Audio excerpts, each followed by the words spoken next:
Hello, this is Ron Paul with your weekly update for Monday, September 13th. Nothing upset the Washington Beltway elites more than when in a 2007 presidential debate, I pointed out the truth about the 9/11 attacks. They attacked us because we've been in the Middle East, sanctioning and bombing the civilian populations for decades. The 9/11 attackers were not motivated to commit suicide terrorism on the Twin Towers and Pentagon because they dislike our freedoms, as then President Bush claimed.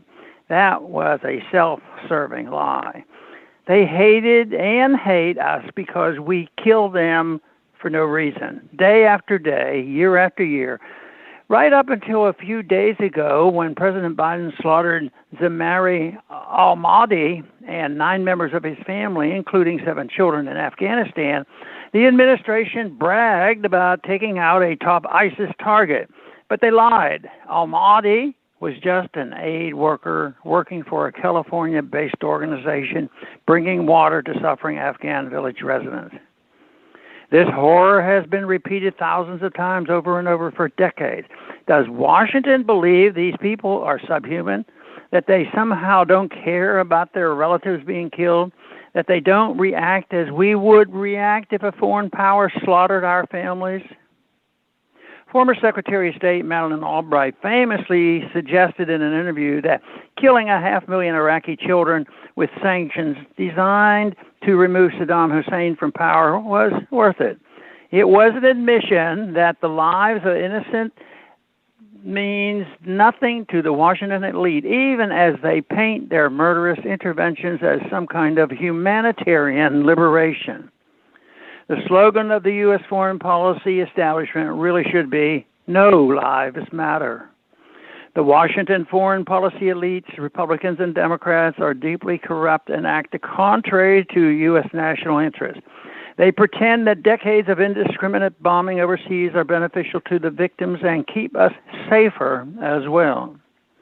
That is how they are able, year after year, to convince Congress to hand over $1 trillion, money taken directly and indirectly from average Americans.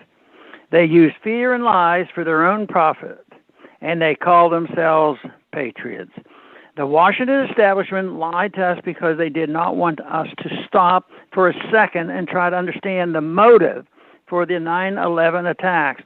Police detectives are not apologists for killers when they try to look for a motive for the crime. But the Washington elite did not want us to think about why people might be motivated to suicide attack. That might endanger their 100-year gravy train. Well, what is the real message of 9/11 to Americans? Give up your freedoms for the false promise of security. It's okay for the government to spy on all of us. It's okay for the TSA to abuse us for the privilege of traveling in our own country. We must continue to bomb people overseas. Don't worry, it's only temporary. So, 20 years on what we have learned from 9/11. Absolutely nothing. And we all know what the philosopher George Santayana said about those incapable of learning from history. I desperately hope that somehow the United States will adopt a non-interventionist foreign policy which would actually protect us from another attack. I truly wish Americans would demand that their leaders learn from history. The only way to make us safe is to end the reign of the Washington killing machine.